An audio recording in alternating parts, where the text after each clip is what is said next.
एक जोरदार विस्फोट जिसकी शॉक वेव ने पूरे बेरूत को हिलाकर रख दिया।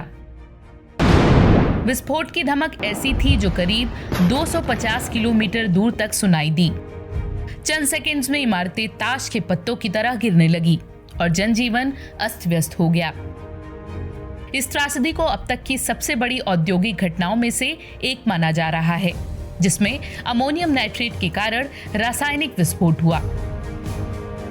दरअसल अमोनियम नाइट्रेट सफेद रंग का गंधहीन रासायनिक पदार्थ है जो अमोनिया और नाइट्रोजन से मिलकर बनता है।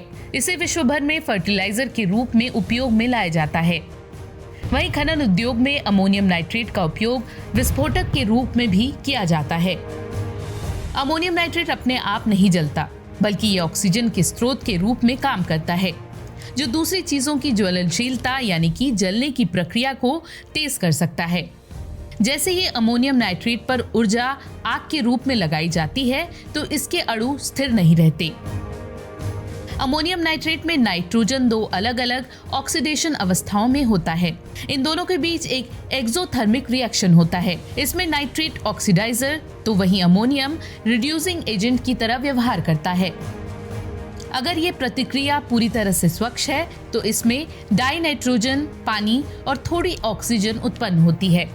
वहीं नाइट्रोजन डाइऑक्साइड बाई प्रोडक्ट के रूप में उत्पन्न होती है। अब जैसा कि सभी उत्पाद गैसीय अवस्था में होते हैं, इससे अचानक दबाव बढ़ जाता है जो सुपरसोनिक स्पीड के साथ आगे बढ़ता है और विस्फोट को अंजाम देता है।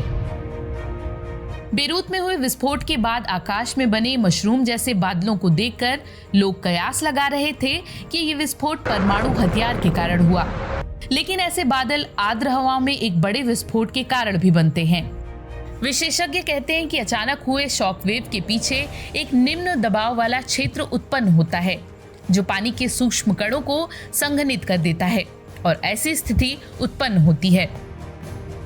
वैज्ञानिकों का कहना है कि अगर अमोनियम नाइट्रेट को ठीक तरह से स्टोर किया जाए तो ये सुरक्षित रहता है, लेकिन अगर बड़ी मात्रा में ये पदार्थ लंबे समय तक रखा रह जाए तो धीरे धीरे नमी को सोखकर ठोस के रूप में बदलकर खतरनाक हो जाता है। ऐसे में किसी भी तरह की आग अगर इस तक पहुंचती है तो रासायनिक प्रतिक्रिया तेज हो जाती है और इसके साथ बड़ा विस्फोट होता है।